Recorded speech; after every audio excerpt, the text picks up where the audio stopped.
This is Craig Rorson out here at the Red Dog Hydraulic Pit in Nevada County, California.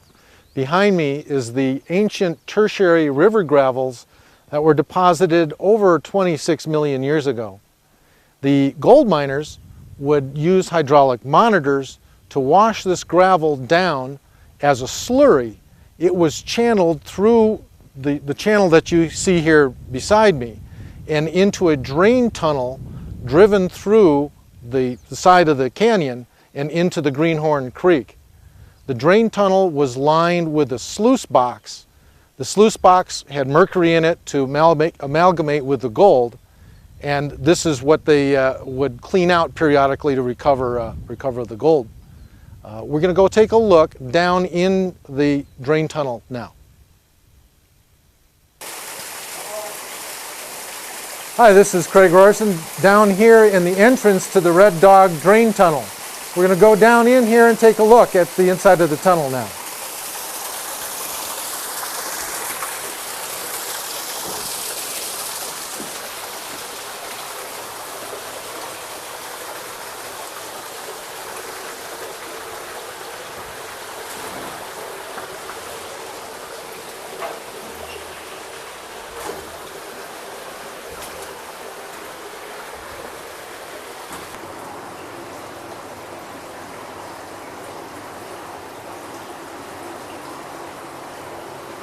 We're down inside the Red Dog drain tunnel. All of the gravels that were washed down through the tunnel went out to the Greenhorn Creek. The gold was recovered from sluice boxes that were placed in the tunnel. And every week or so they would clean the sluice box out, recover the gold, and continue the process all over again. This tunnel continues on down for about a half a mile through solid bedrock.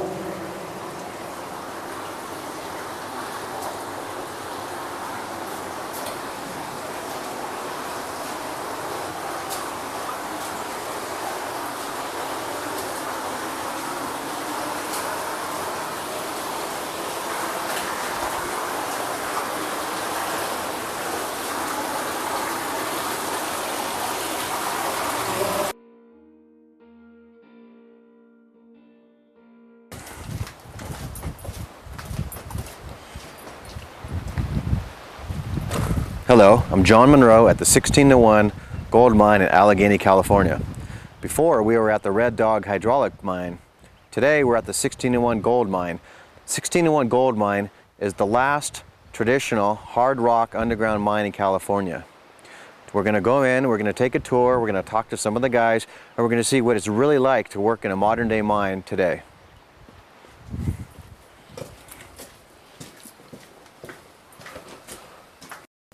Tell us where we are right now.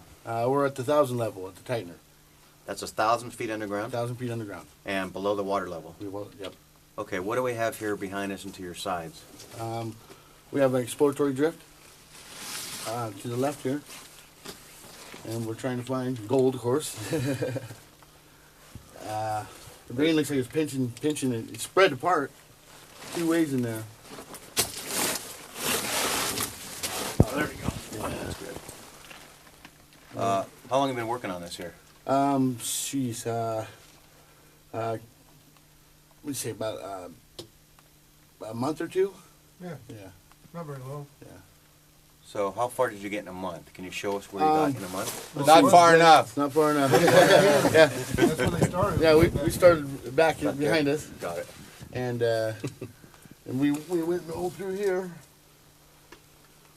We took out over here behind us. We took out 250 ounces, and we stoped that out. And now we know we've got virgin vein that the old timers weren't on. So now we're working towards the north, and we're basically going to drift it along and see what it tells us to do.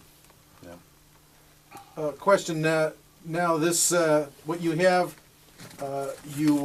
is it chip the rock? Do you drill and then blast? Yeah, we drill and blast. Drill and blast. Okay. It's fine. That's right here. You sure can. It's pretty short still, so I could just do one hole. It's a 2-footer. We'll all laugh at you.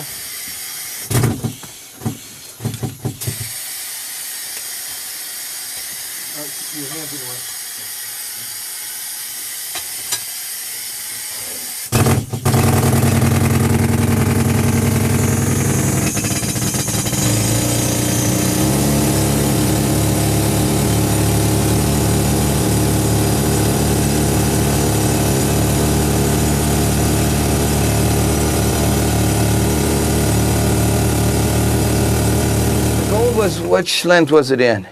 It's the upper one. It was in the upper one.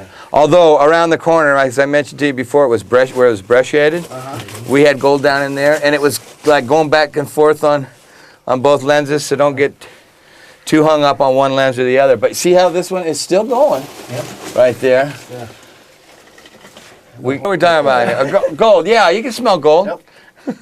What you want to smell is the arsenopyrite. And you can drill in wall rock. It's for a lack of anything else, it's kind of like garlic. And I remember when I was a young man carving up high grade with this old timer, and he said, "You smell that?" I go, "Yeah." And he said, "Smell like garlic?" I guess so. And same thing here. It was in this district also. But arsenopyrite, you have the wall rock arsenopyrite, which is earlier time mineral. And then you have the arsenopyrite that actually, my understanding of it, is the gold solutions would be coming up, and the gold gases would be coming up, and would help precipitate. It would help precipitate the gold. So when you have arsenopyrite in the quartz vein, 9 times out of 10 you have gold in it. And sometimes you have a big black chunk of rock, and you can feel the weight of it, and you put nitric acid or crush it up, and it's generally real high grade gold. And we'll get out of your way. One more question. So how much would you put in for a blast here? It depends. I used 10 holes last time. Chico used 14. They're 4-foot holes. Put in a booster and a non-L, and then loaded it with Perel. And we don't load it all the way to the end. Of course, you can't. It'll just fall out. But yeah, it depends. This ground's pretty soft, so 10 to 14 holes, perfect. And you load them all but one. Yeah. And your center hole is your burn. You drill a hole. It's called dead hole. And then you blast to that, because dynamite's like water. It goes to least resistance. So in order to get it started, you have to have some hole in there. And if your burn doesn't go, then the rest of your round bootlegs. And then they went through a day almost for nothing, because they had to start over. But that happens.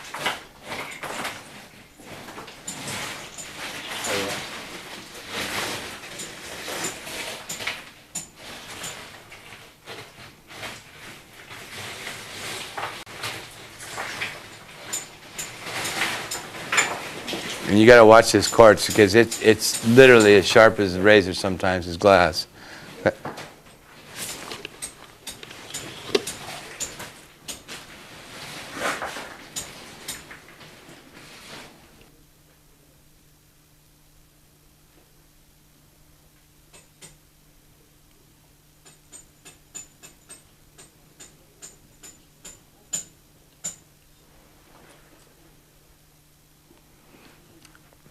I've been here all these years, and I tell you, it never ceases to fascinate me. We've got a good example of how thick this vein can get here at the 16-to-1. Right here, the old timers were mining the hanger wall, and that's approximately 45 to 50 foot up there. And they mine over the top of us. We're down here on the footwall, and they left this quartz in place. But generally speaking, the high grade is either going to be near the hanger wall or near the footwall. Bucket machine. It's got a bucket on the front end, and it's basically an underground loader. They'll bring the ore car in, hook it up here, and so yeah, this is basically a loader. And you'll see the bucket come directly over and dump into the ore car, and then they take off.